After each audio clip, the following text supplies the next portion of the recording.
BFM Business, BFM Crypto, le club. Sandra Gandoin. Bonjour à tous, je suis ravie de vous retrouver sur BFM Business pour BFM Crypto, le club. Comme toutes les semaines, c'est une émission spéciale questions-réponses. Je vais vous rappeler notre adresse, celle où nous écrire crypto@bfmbusiness.fr. Vous nous posez toutes les questions que vous voulez sur le sujet, sur ce secteur, sur cette sphère très particulière pour des demandes d'informations, savoir comment vous entrez dans les crypto-monnaies par exemple. Et on va répondre à vos questions pendant une demi-heure avec Morgane Henneland, fondatrice de Crypto 360. Bonjour Morgane. Bonjour Sandra, bonjour à tous. Ravie de vous retrouver. Et Stéphane Ifra, senior manager chez CoinHouse. Vous allez bien Stéphane? Oui, très bien, merci. Bonjour Sandra. Bonjour. Allez, on va partir déjà sur les premières questions. Je vous rappelle quand même l'adresse à nouveau, crypto@bfmbusiness.fr. Vous avez été nombreux à nous écrire cette semaine. Mathieu nous demande tout simplement, Bitcoin va-t-il atteindre le million? Stéphane. Alors, j'allais dire, c'est la question à 1 million d'euros. En fait, il y a un modèle qui existe depuis très longtemps dans le secteur crypto qui est basé sur la rareté du Bitcoin et qui se définit un peu par analogie de ce qui se fait sur l'or, donc sur les métaux précieux. Celui-ci existe depuis très longtemps et il a une très très bonne corrélation entre le prix du Bitcoin et ce modèle. Alors, il a été un peu refité avec le temps et la dernière projection qu'il donne, ça serait 1,3 million à la fin de ce marché haussier, donc plutôt sur la fin d'année 2025. À l'automne, quoi. Ouais. Alors, personnellement, si vous me demandiez est-ce que je mettrais mon argent pour avoir 1 million de dollars sur un Bitcoin à la fin de l'année, je ne suis pas certain. Mais en tout cas, le modèle existe. Il est là depuis très longtemps. Il s'appelle le stock to flow, pour ceux qui veulent chercher, et qui compare simplement la production de Bitcoin avec le stock existant. Et qu'est-ce que vous avez regardé, vous, pour répondre à cette question, Morgane? Alors, je pense que la question, elle est plus si, mais plutôt quand. Oui. Je pense qu'effectivement, on pense que Bitcoin ira à 1 million. Alors, pour ce cycle-ci ou pas, c'est ça la vraie question. Moi, c'est vrai que j'aurais plutôt vu peut-être le cycle prochain. Maintenant, j'ai pas de boule de cristal. On va voir ce qui va se passer, l'offre et la demande. Il y a une adoption quand même qui est massive. Je me suis quand même intéressée à une hypothèse de quelqu'un que je respecte beaucoup dans l'écosystème, qui est un cryptographe assez connu, qui s'appelle Adam Back. Adam Back, qui c'est? C'est un des fondateurs d'un projet, un ancêtre du Bitcoin, on l'appelle comme ça, Hashcash. Pourquoi? Parce qu'en fait, c'est lui qui a introduit la preuve de travail, le proof of work. Proof of work, ouais. Exactement. Sur laquelle est basé Bitcoin, du coup. Exactement, avec son projet Hashcash, c'était ça l'idée. Ça a été repris par Satoshi Nakamoto dans le white paper, il l'a cité. Donc c'est quelqu'un qui compte dans l'écosystème et lui, il verrait éventuellement un montant à 7 chiffres sur Bitcoin à une condition, qu'on ait une réserve fédérale aux États-Unis, en Bitcoin évidemment. Donc pour lui, ce serait une condition sine qua non, mais ce serait une possibilité. Donc à voir. Oui, effectivement. Bon, ça veut dire que ceux qui, et on a cette question assez souvent, surtout depuis le passage aux 100 000 $, est-ce qu'il est encore temps de rentrer? Stéphane, ça veut dire qu'on dit oui, probablement. Je pense que oui, parce que même si dans, on va dire, mes anticipations, le $1 million à la fin de l'année, il est certainement un peu challenging. Alors certainement qu'avec l'aide des États-Unis, qui sont d'ailleurs en train d'étudier le sujet sur la réserve, puisqu'il y a une commission qui a été nommée et qui est en train de travailler, qui a à peu près 6 mois pour rendre son avis. Si effectivement elle se prononce favorablement, c'est sûr que d'avoir un acheteur, et leur target c'est à peu près 1 million de bitcoin à acheter. Donc ce qui est une très très grosse partie, et je suis pas sûr qu'il y ait 1 million de bitcoin facilement disponible à la vente. Voilà, donc si ça arrive, alors oui, je pense qu'on peut avoir une très belle année. Je pense que le million, ça sera très compliqué. Pour moi, sur la fin d'année, si je devais mettre un chiffre, j'irais entre 200 et 250 000 $. Mais voilà. Après, une fois que le marché part, on est dans une partie un peu irrationnelle. Et tous ces marchés, et y compris d'ailleurs d'autres marchés financiers plus classiques, il y a une partie un peu irrationnelle. On le voit un peu sur l'or en ce moment, alors dans une moindre mesure parce que c'est moins volatile, mais on rentre dans la phase exponentielle où ça peut aller très très haut. Oui, la phase exponentielle, vous avez raison de le dire. La question de Michael, comment Ethereum ambitionne-t-il de devenir un Internet décentralisé? Morgane. Oui, alors Ethereum, en fait, il se différencie de Bitcoin. Pourquoi? Parce que, alors Vitalik Buterin, qui est un des cofondateurs d'Ethereum, il était déjà très imprégné quand même de l'écosystème de Bitcoin. Il avait écrit le Bitcoin Magazine à l'époque et il avait voulu aller un petit peu plus loin que Bitcoin. Bitcoin, bon, c'est l'or d'Internet, c'est la première monnaie d'Internet, ça dépend un peu comment on veut l'appeler, mais dans les grandes lignes, c'est ça. Et il s'est dit, mais moi j'ai envie de créer un projet qui va aller au-delà de l'argent, mais de l'utilité, l'utilisation, les applications qu'on pourrait voir. Une sorte d'univers plus large. Un écosystème un peu vivant qui permettrait de créer des applications, mais c'est ce qu'il a fait avec Ethereum. Ethereum, ce qui le distingue, c'est en fait d'avoir des applications décentralisées qu'on appelle les DApps, d'avoir des smart contracts, des contrats intelligents, tout l'écosystème de la DeFi, des NFT. Donc on a des protocoles par exemple qui sont assez intéressants sur Ethereum, c'est l'ERC20, ces projets qui n'ont pas besoin de créer leur propre blockchain et qui vont en fait déposer bagage sur Ethereum pour créer leurs propres jetons notamment et jouir de la sécurité d'Ethereum.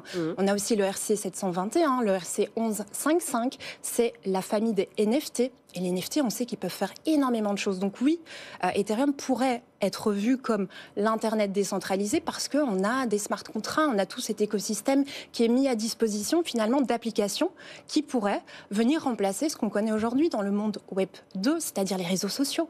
Peut-être que le réseau social de demain sur blockchain, donc de manière décentralisée, il a effectivement plus de chances de naître sur un Ethereum qu'un Bitcoin. Et un Google aussi, par exemple, ce serait plutôt sur Ethereum. Mais attention, Bitcoin n'est pas en reste. Il y a quand même eu une grosse mise à jour dernièrement sur Bitcoin, Taproot, la dernière, qui a permis en fait d'avoir un nouveau langage, le TapScript. Et en fait, qu'est-ce que ça permet de faire ? Ça permet d'avoir les premiers smart contracts, alors plutôt légers, mais sur Bitcoin directement. Il y a aussi des projets comme Stacks qui permettent en fait d'avoir maintenant de la DeFi. Ils ont une volonté d'amener ce qu'on a déjà sur Ethereum un petit peu sur Bitcoin. Donc Bitcoin n'est pas en reste, mais voilà, il y a encore du chemin. Donc effectivement, Ethereum est plutôt bien placé dans la course. Mais il y a beaucoup de concurrents à Ethereum aussi. Je tenais à le préciser. Stéphane ? Oui, je vais tout à fait dans ton sens. Globalement, c'est un écosystème ou plutôt un outil technologique qui permet de développer beaucoup de choses. Là où effectivement Bitcoin n'avait qu'une utilité qui était de l'échange de valeurs, l'idée d'Ethereum, c'est de permettre de faire émerger des business, des use cases, où vous allez avoir à la fois des utilisateurs et des apporteurs de projets ou des porteurs de projets. Je pense par exemple à un Aave où ça vous permet de faire du prêt décentralisé. Donc il y a des gens qui ont des cryptos qui veulent avoir une rémunération dessus. Et il y a une application finalement qui gère ça complètement automatiquement pour l'ensemble des utilisateurs. Voilà.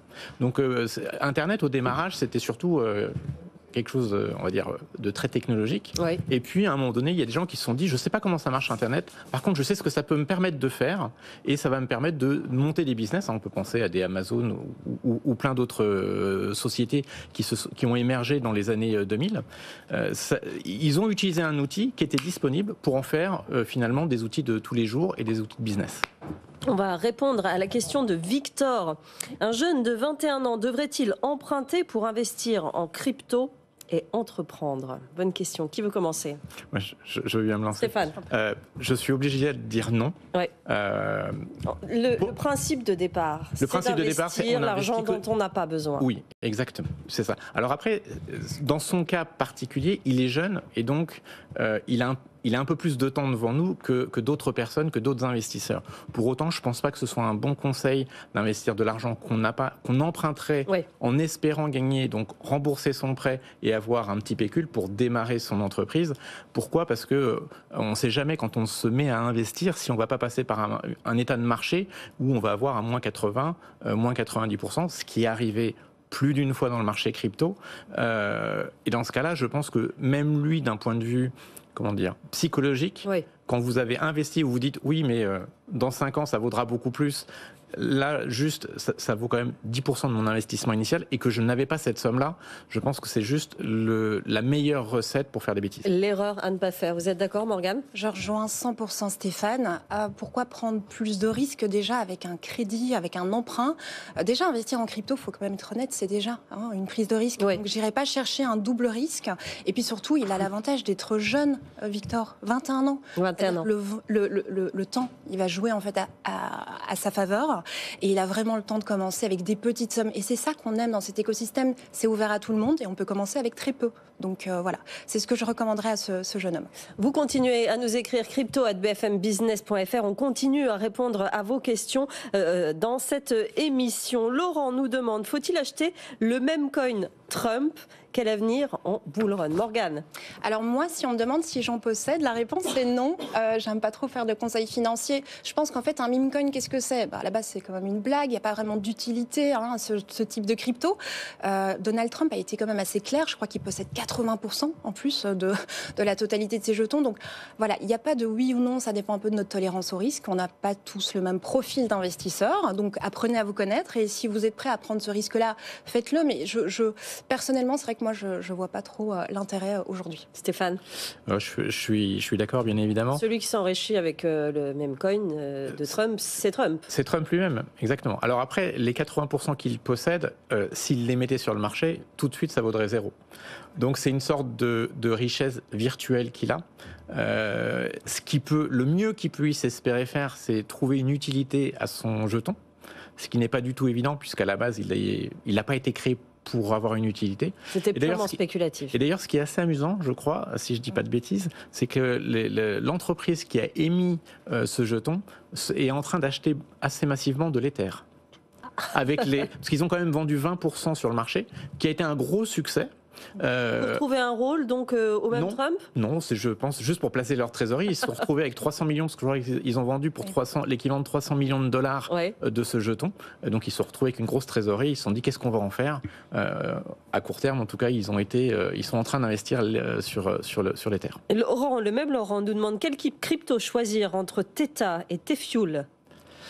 Bonne question. Stéphane. Alors, Theta et T-Fuel sont... On rappelle ce que c'est déjà. Oui, exactement. Donc ça, c'est la chaîne Theta qui sert en gros à faire du streaming décentralisé. Il y a deux jetons, le Theta qui est plutôt sur la partie gouvernance et le T-Fuel qui est plutôt sur la partie utilité, et donc c'est comment faire fonctionner cet écosystème.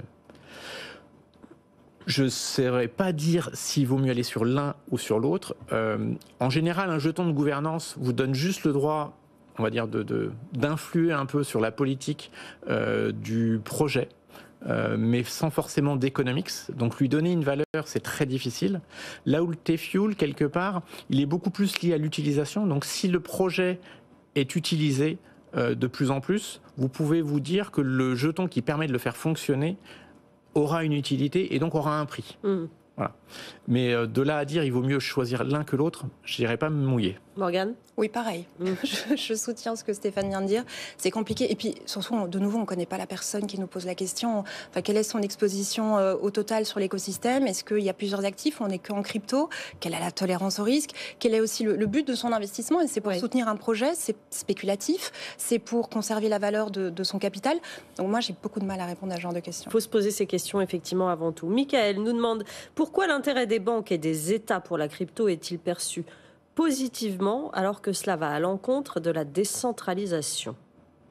Oui. Morgane. Oui, alors c'est très pertinent cette question en même temps et ça soulève beaucoup de choses. La première chose que je dirais, c'est quel est l'actif qui est le plus courtisé finalement ? C'est Bitcoin. Oui. Bitcoin, c'est l'actif le plus décentralisé actuellement. Alors, c'est pas parce qu'un actif qui est décentralisé est acheté par des entités centralisées qu'il en est moins décentralisé. Ça, c'est la première chose. C'est le système, de toute façon, c'est le système technique qui est décentralisé. C'est inhérent, en fait, à Bitcoin. Ensuite, la deuxième chose que je pourrais dire, c'est que le fait que les premières entités centralisées qui sont un petit peu finalement exclues dans l'idée initiale de Bitcoin, c'est-à-dire les banques. Pourquoi ? On n'a plus besoin d'intermédiaires, donc on n'a plus besoin des banques. Et les États, puisqu'on ne dépend pas d'un État sur les blockchains, donc les premières qui sont exclues sont celles qui maintenant sont intéressées de venir courtiser et d'adopter le Bitcoin. Alors c'est intéressant. Pourquoi ? Parce qu'en fait, je pense que dans l'écosystème, on manque de légitimité, on manque de conscience, on manque de visibilité auprès des personnes qui ne comprennent pas cet écosystème.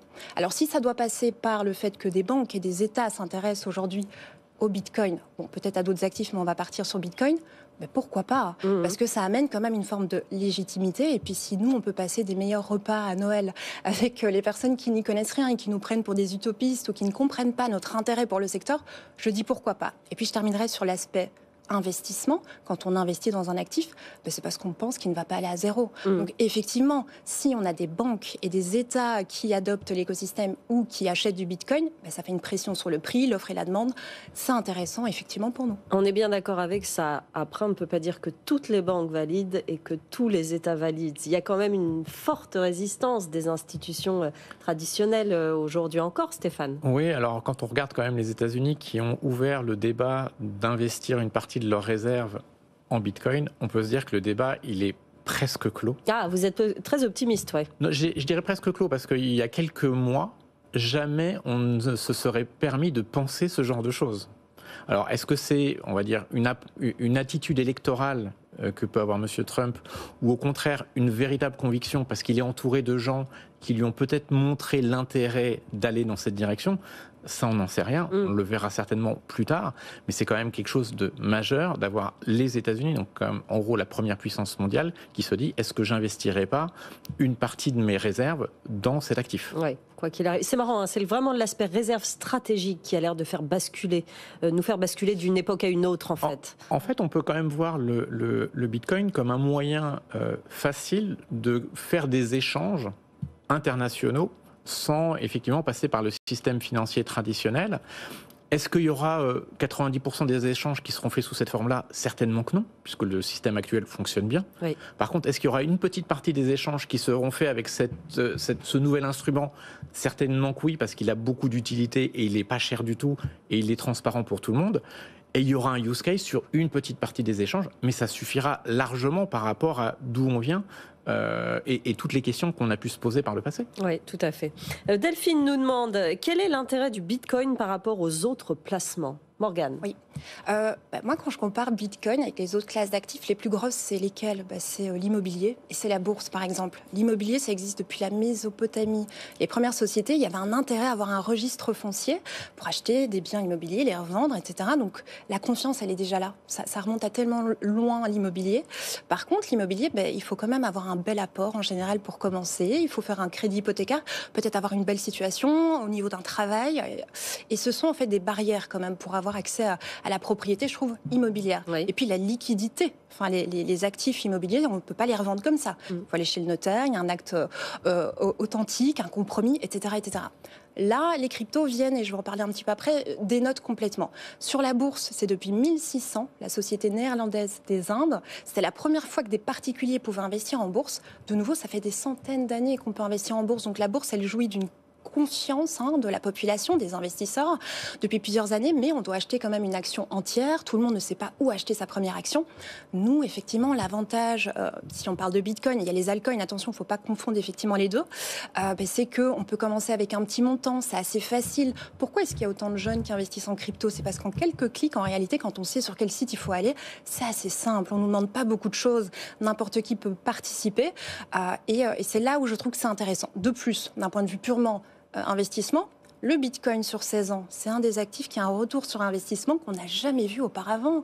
Donc effectivement, ça reste super intéressant de ce point de vue-là. En plus de toutes les propriétés, comme le fait qu'on peut faire des transferts d'argent, peu importe la somme, on n'est pas soumis à la censure, il n'y a pas de manipulation des informations. La blockchain, c'est ça aussi qu'on achète finalement quand on investit dans cet écosystème. C'est une immuabilité et c'est tout ça qui fait que c'est un bon investissement selon moi. Stéphane. Oui, alors moi je vais prendre ma casquette un peu technique. D'un point de vue construction de portefeuille, et là je vais peut-être plutôt m'adresser à des gens qui sont des gérants de fonds. En fait, c'est un actif qui est effectivement, qui est très concentré en risque. Mais quand vous investissez 100 dans du Bitcoin, vous ne pouvez pas perdre plus que 100. Et si vous regardez son comportement, en fait, en termes de risque-rendement, il a un comportement qui ressemble beaucoup à une option. C'est-à-dire que vous pouvez miser et vous pouvez faire des multiples du montant que vous investissez. Donc, en ce sens-là, ce qu'on appelle le payoff, le retour sur investissement, ressemble énormément à ce qu'on peut faire sur une option. Sauf que vous n'avez pas de valeur temps. Dans une option, en général, vous avez ce mécanisme-là avec une fenêtre de temps dans laquelle vous devez avoir raison. Passer cette fenêtre de temps, si vous avez eu tort, ça vaut 0. Là, en fait, quelque part, vous pouvez garder votre actif 1 an, 2 ans, 3 ans, 4 ans. Quasiment tout le temps par le passé, si vous avez détenu du Bitcoin pendant 4 ans, vous n'avez quasiment jamais perdu d'argent. Et donc, vous pouvez avoir ce payoff sans avoir la notion de valeur temps que vous avez trouvée dans les options. Et ça, en termes de construction de portefeuille pour un gérant traditionnel, d'avoir une petite partie de son investissement là-dedans, c'est déjà très décorrélé de l'ensemble des autres actifs. Et en plus, ça lui permet d'avoir quelque chose qui peut, les bonnes années, booster énormément le rendement de son portefeuille. On a des personnes personnes intéressées. Voilà, vous les avez convaincus. Caroline nous demande à quand une adoption massive des cryptos pour le paiement en boutique? Oui, alors il y a déjà eu des initiatives qui ont porté leurs fruits, notamment. Alors le centre commercial de Beaugrenelle. À Paris, oui. Depuis 2022, c'était le premier. Et il a inspiré, après, je vais vous parler d'un cas pour un pays voisin à la France. Vous avez aussi, depuis novembre 2024, donc ça c'est récent, pour tous les magasins printemps. Donc maintenant, tous les clients peuvent payer en crypto. Ouais. Ça, c'est quand même une belle annonce. Hein. Vous avez aussi l'Or Tranquille à Tours. Vous avez aussi les Rives de l'Orne à Caen. Muse à Metz et Style à Saint-Étienne. Ouais, et alors, je veux dire que ça se multiplie. Ça se multiplie. Ouais. Et ce qui est intéressant avec un centre commercial, c'est qu'on ne parle pas juste d'une boutique, on parle de centaines de boutiques dès qu'un centre accepte. Et pour ceux qui seraient intéressés peut-être de dépasser les frontières, d'aller par exemple en Belgique, eh bien, nous avons aussi des centres commerciaux, les bastions du shopping à Tournai et Nivelles Shopping. De nouveau, c'est plus d'une centaine de boutiques qui acceptent aujourd'hui les cryptos. Si vous passez en Belgique, n'hésitez pas à utiliser vos cryptos. C'est intéressant, ces lieux qui commencent à s'y mettre. Je lisais les casinos Partouche aussi qui veulent s'y faire. On disait aussi que c'était beaucoup dû à leur clientèle internationale. Ça se multiplie, Stéphane? Exactement. Alors on avait vu d'autres exemples comme aux États-Unis, il y a des transactions immobilières qui se sont faites en Bitcoin. Il y a des achats de voitures que vous pouvez faire en Bitcoin. Nous, on a participé à du paiement sur des marques françaises de textiles que je ne citerai pas. Mais effectivement, on voit de plus en plus d'initiatives. C'est finalement un moyen comme un autre de régler des achats. C'est vrai que l'aspect international tout de suite parle, parce que si vous êtes, je ne sais pas, australien d'un pays d'Asie et que vous n'avez pas forcément envie de faire de change et que vous allez dans une boutique parce que vous êtes en voyage à l'étranger, que ce soit en France ou n'importe où dans le monde d'ailleurs, et ben peut-être qu'avec ce petit portefeuille international, puisque c'est une devise internationale, vous allez être capable de faire des achats un peu partout. Donc évidemment, vous êtes très dépendant du commerçant qui accepte ce genre de paiement, mais à un jour ou l'autre, je pense que ça deviendra aussi facile, parce que derrière, il y aura des gens qui vont réceptionner l'Ether ou le Bitcoin, ça dépend de la devise dans laquelle le paiement est fait, qui auront une entreprise qu'ils utilisent qui va automatiquement convertir, parce que c'est vrai que souvent le petit commerçant il n'a pas vocation à accumuler du Bitcoin, même s'il pourrait avoir des vues personnelles, mais en tout cas à partir du moment où il aura le petit module où il peut accepter son Bitcoin, ce Bitcoin est automatiquement reconverti dans sa devise locale, que ce soit de l'euro ou n'importe où. Pour lui, ça sera juste un paiement comme un autre. Une question, je les multiplie parce qu'on en a pas mal finalement. Il nous reste 5 minutes. Sis nous dit, les expatriés peuvent-ils investir en crypto dans un pays? Évidemment. Il n'y a pas de raison. Il n'y a aucune raison. Il n'y a pas de frontière. Il n'y a aucune frontière. Il suffit juste que localement, ils puissent avoir accès à un fournisseur de liquidités. Alors, il y a tous les pays développés, en gros, vous avez des grandes plateformes qui vont être disponibles. Il y a peut-être quelques pays dans le monde qui sont un peu plus délicats, mais s'ils sont expatriés, ils ont peut-être un compte, on va dire qu'on va parler d'un expatrié français, ces gens-là ont peut-être un compte en France. À partir de leur compte en France, ils peuvent investir. Il y a plein de plateformes en France, on en avait parlé la semaine dernière, qui permettent d'investir dans des cryptos à partir d'un compte euro. Morgane? Oui, complètement. Et je pense que finalement, quand on veut choisir sa plateforme, on en avait parlé aussi la dernière fois, on regarde notre lieu de résidence, notre moyen de paiement, et en fait, on trouve ce qui convient. Par contre, c'est vrai qu'on a eu le cas avec des exchanges qui ont fermé dans certains pays. Donc, il faut toujours se tenir un petit peu au courant, mais en général, il y a quand même toujours du choix. Ouais. Nicolas Paul nous demande quelle valeur minimale cette fois pour Bitcoin, Ethereum et Solana en bear market. Morgane? Alors c'est très compliqué de répondre à cette question. Tout comme le niveau maximum aussi. Exactement. Alors pour l'instant c'est vrai qu'on regarde plutôt le bull run, on est très content des performances, mais c'est intéressant aussi de se dire bon après à un moment on va effectivement rentrer dans une période baissière, le bear market. Personnellement, j'ai pas de boule de cristal, je sais pas jusqu'à combien le Bitcoin et les autres altcoins qui ont été mentionnés vont aller. Ce qui est sûr, c'est qu'on se rend compte qu'à chaque cycle, les ATL, all-time low, donc les niveaux les plus bas qu'on va partir chercher, mais ils sont quand même de plus en plus hauts. Oui. Donc, on pourrait quand même partir du principe qu'on ne descendrait peut-être pas en dessous du plus bas qu'a connu, par exemple, Bitcoin et les autres altcoins dans le cycle précédent en bear. Une autre règle que j'aurais, c'est plutôt de se dire, quand on aura fait notre plus haut historique, je préfère me positionner par rapport à ça, souvent on s'est aperçu que les cycles baissiers qui ont suivi n'ont pas effacé plus de 80%. On va dire c'est un chiffre à la grosse parce qu'en fait, en fonction des devises, c'est un peu différent. Oui. Mais un bon ordre de grandeur, c'est de se dire là où sera le plus haut historique, vous faites moins 80% et ça vous donnera une petite idée du plus bas auquel on arrivera. D'accord. Et c'est très dépendant de ce cycle haussier dans lequel on est. Est-ce qu'il va aller un petit peu haut ou très haut? S'il va très haut, il y a des chances qu'on revienne sur un pourcentage de baisse important. S'il ne va pas très haut, on sera peut-être au contraire dans un pourcentage de baisse beaucoup moins important. Un peu plus raisonnable. On rappelle qu'en début d'émission, vous êtes parti sur un max entre 200 000 et 1,3 million. Mais en fait, c'est la beauté de ce genre de marché. Une fois qu'il part, on part dans une partie un peu irrationnelle. Oui. Et il faut vraiment être conscient de ça quand on investit. C'est des marchés qui peuvent être irrationnels, mais de même que le marché des matières premières est irrationnel, on est en train de vivre un moment assez similaire pour moi sur l'or. Alors évidemment dans une moindre mesure parce que c'est un actif qui est plus gros, donc qui est un peu plus difficile à bouger et qui est ancestral, donc il y a quand même une sorte de croyance derrière cet actif-là. Pour autant, si vous regardez ce qui s'est passé autour des années 2000-2005, on a eu un cycle comme ça qui s'est passé où on a eu une très très grosse croissance suivie d'une très grosse baisse sur le marché de l'or. Voilà. Donc quand on part sur ce genre de phénomène sur le marché crypto, on va juste beaucoup plus haut. Et on redescend souvent pas mal. Bon, on verra. L'avenir nous dira ce qui a fonctionné. Une toute dernière question, il nous reste 1 minute. Combien de cryptos existent, Morgane ? Il en existe énormément. Je pense que plus ou moins 25 000, c'était le minimum que j'avais entendu dernièrement. Donc on en a énormément. Et il s'en crée énormément tous les jours. Et peut-être encore plus avec ce qui se passe aux États-Unis en ce moment, Stéphane. Je pense qu'on est plutôt en centaines de milliers. Mais il y en a qui disparaissent en même temps et qui ne font rien. Alors en fait, moi ce que je regarde, c'est plutôt les cryptos dont la valorisation boursière vaut $1 million. Le chiffre il est un peu aléatoire, mais là vous en avez plutôt 2000. Donc là, des projets, on va dire, qui ont une taille raisonnable, vous en avez quand même beaucoup, beaucoup moins. Et parmi ces 2000, il y en a ce qu'on considère être 300 à 400 qui sont vraiment actifs.